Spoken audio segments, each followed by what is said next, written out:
사람들은 자주 말한다. 바쁘게 살고 있지만 어딘가 허전하다고. 일을 마치고 돌아와 누웠을 때 가족과 함께 있어도 문득 스치는 정적 속에서 무언가 빠져있는 듯한 공기가 마음을 스친다. 파스칼은 그 감정을 공허라 불렀다.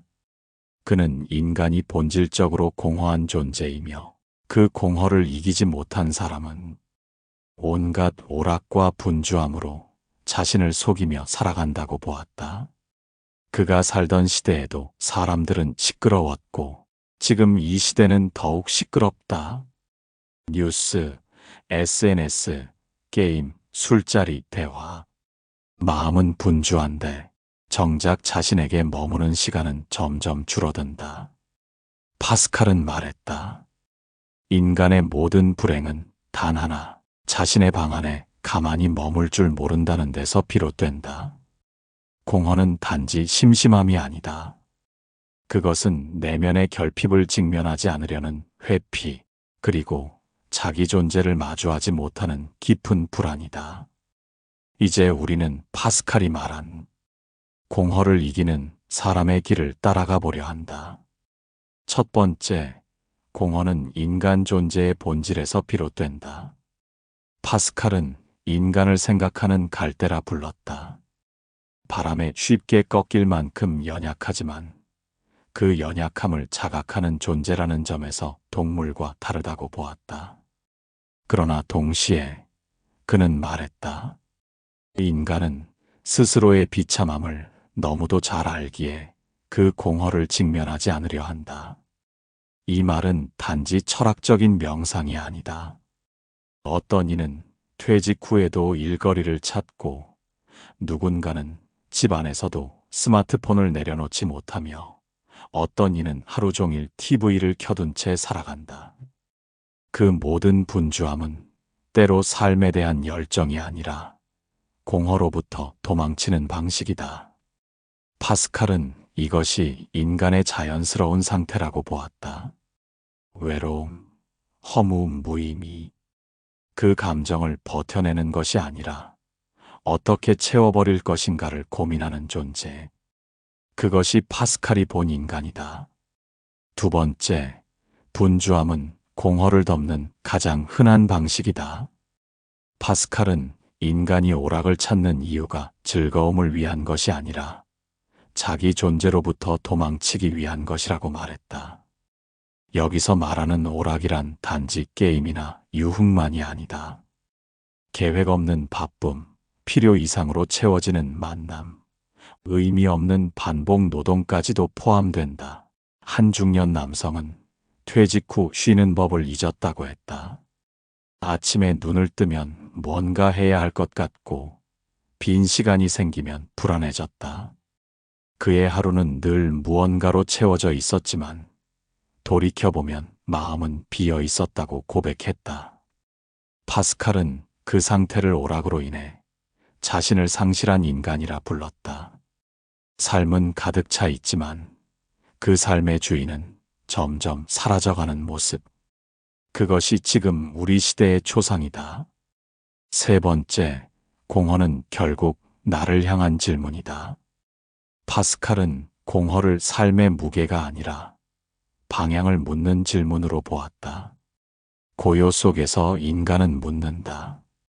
지금 나는 어디에 있는가? 무엇을 위해 살아가는가? 그 질문은 불편하지만 바로 그 불편함이 사람을 더 깊은 차원으로 이끈다.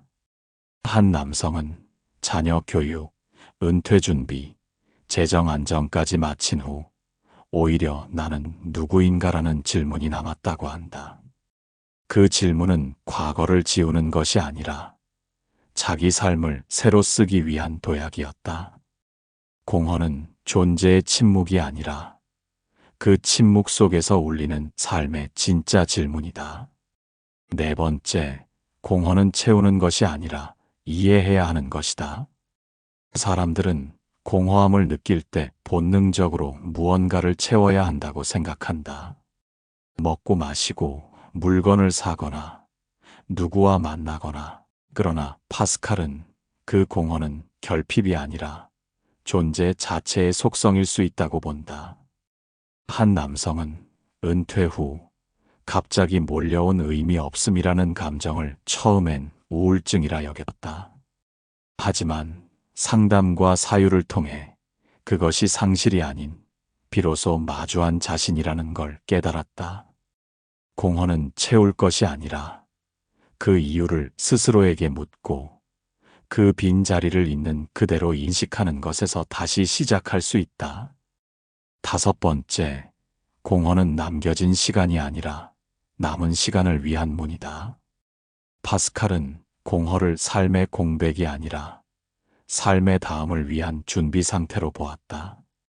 인간이 공허를 느끼는 이유는 무언가를 잃어서가 아니라 무언가를 향해 나아가야 하기 때문이라는 것이다. 한 여성은 자녀를 모두 떠나보낸 후 텅 빈 집안에서 오래 울었다. 그 고요한 시간이 처음엔 벌칙 같았지만 몇 주가 지나고 나서야 자기 삶을 다시 채워갈 여백이 보이기 시작했다. 공허는 잃은 것의 자리가 아니라 새로운 것이 들어올 준비가 되어 있는 상태다.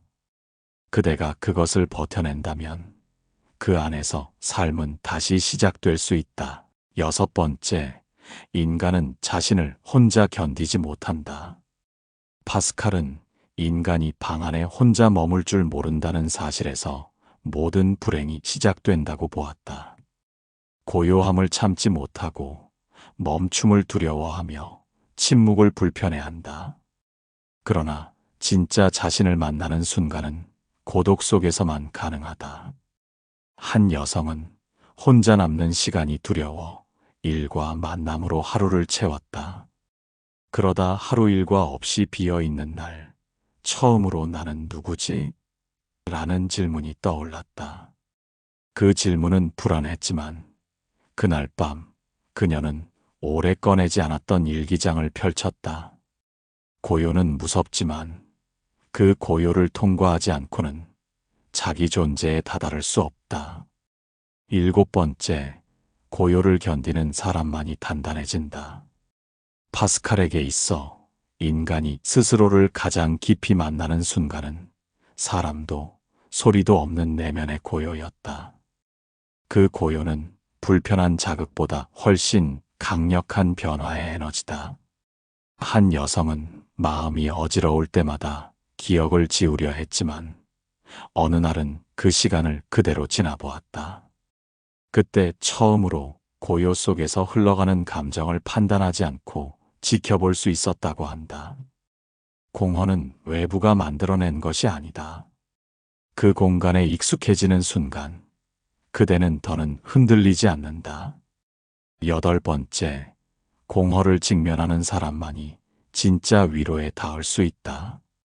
공허는 없애야 할 것이 아니라 정직하게 바라봐야 할 실체라고 파스칼은 말했다. 절망을 통해 처음으로 깊이 있는 신념이 생기며 회피보다 직면이 사람을 더 강하게 만든다. 한 여성은 자녀가 모두 독립한 후 자신이 누구인지 알 수 없었다고 한다. 그동안 나는 아내이자 엄마였지만 나라는 사람은 없었던 거예요. 그 고백은 슬픔이 아니라 내면과 마주한 시작이었다. 공허는 불행이 아니다. 그것은 당신이 누군가의 삶에서 자기의 삶으로 돌아오는 통로다. 9번째, 진짜 위로는 채우는 것이 아니라 함께 머무는 것이다. 파스칼은 위로를 논리나 조언보다 존재의 동행으로 여겼다. 누군가의 외로움 앞에 섣불리 해결하려 하지 않고 그 고요함에 함께 머무는 것이 진짜 위로다. 한 남성은 친구의 큰 상실 앞에서 아무 말 없이 산책만 했다. 그 시간이 오히려 가장 깊은 대화였다고 한다. 공허를 이기는 사람은 그것을 없애려 하지 않는다. 그것을 감당하고 타인의 공허 앞에서도 함께 머무를 줄 아는 사람이다. 10번째, 자기를 직면하는 사람만이 삶을 회복할 수 있다. 공허를 느끼는 사람은 스스로를 있는 그대로 보려는 사람이다. 불편한 감정에서 도망치지 않고 그 감정이 왜 일어났는지 묻는 사람에게 변화가 시작된다. 한 남성은 자주 분노를 느꼈고 그 이유를 외부 탓으로 돌려왔다. 그러나 나는 왜 이렇게 자주 화가 날까? 라는 질문 앞에 멈췄고 그 순간부터 내면의 길이 열리기 시작했다. 자기를 보는 일은 어렵다. 하지만 그 어려운 시간이 삶을 바꾸는 유일한 길이기도 하다. 11번째, 공허는 사라지지 않는다. 그러나 길들일 수 있다. 파스칼은 인간의 공허는 어떤 성취로도 완전히 사라지지 않는다고 말했다. 그러나 그것은 삶의 결함이 아니라 깊이를 만들어내는 조건이 될 수 있다. 한 여성은 가족을 위해 평생 헌신했지만 공허함은 사라지지 않았다. 그림을 다시 그리기 시작하며 그녀는 그 감정을 익숙한 공간으로 받아들였다. 공허는 사라지지 않는다. 그러나 당신이 스스로의 호흡으로 그 공간에 익숙해지는 순간 공허는 삶의 일부가 된다. 12번째, 신념 없는 사람은 공허를 견디지 못한다. 파스칼은 인간이 공허에 무너지지 않으려면 믿음이 필요하다고 봤다. 그 믿음은 종교나 교리를 넘어서 삶을 붙들어주는 중심축이다. 한 여성은 자녀가 독립한 후 삶의 중심을 잃었지만 매일 새벽 산책과 명상을 통해 자신만의 질서를 다시 회복시켰다. 믿음은 공허를 밀어내는 게 아니라 그 안에 머무를 수 있게 해주는 바닥이다. 13번째, 공허를 감추는 말은 많지만 견디는 말은 드물다. 사람은 위로의 말을 자주 건넨다. 괜찮아질 거야. 바쁘게 지내면 나아질 거야. 하지만 그 말들은 때로 공허 위에 덮는 얇은 천에 불과하다. 한 남성은 몇 년간 외로움 속에서 살았지만 아무 말 없이 그 마음 그대로 있어도 돼요 라는 말을 처음 들었을 때 묘한 안정을 느꼈다고 했다. 공허를 견디는 말이란 해결하려 하지 않고 존재를 있는 그대로 인정해주는 말이다. 파스칼은 인간이 본질적으로 공허한 존재라고 했다. 그 말은 사람을 비관하기 위한 것이 아니라 우리가 반드시 마주해야 할 존재의 진실을 말하는 것이다. 공허는 감정이 아니다. 그것은 삶의 리듬이 잠시 멈췄음을 알리는 깊은 울림이다. 그리고 그 순간 우리는 자신에게 묻게 된다. 나는 왜 허전한가? 이 공백은 어디서 온 것인가? 나는 지금 정말 나답게 살고 있는가? 파스칼은 인간이 그 질문을 피하지 않고 통과할 수 있을 때 비로소 진짜 위로와 진짜 의미에 닿을 수 있다고 말했다. 무엇을 더 가지느냐보다 어떤 내면을 갖고 살아가느냐가 중년 이후 삶의 깊이를 만든다. 공허를 없애려고 하지 말라. 공허는 당신이 아직 살아있다는 증거이며 스스로에게 묻고 있다는 존재의 징표다. 파스칼은 말한다. 인간은 자신을 잊지 않기 위해 자신으로부터 도망친다. 그러나 이제 당신은 고요한 방 안에서 스스로에게 말을 걸 수 있다. 그 순간 공허는 사라지지 않아도 더 이상 두렵지 않게 된다. 그리고 그것은 당신이 깨어 있다는 증거다. 시청해 주셔서 감사합니다.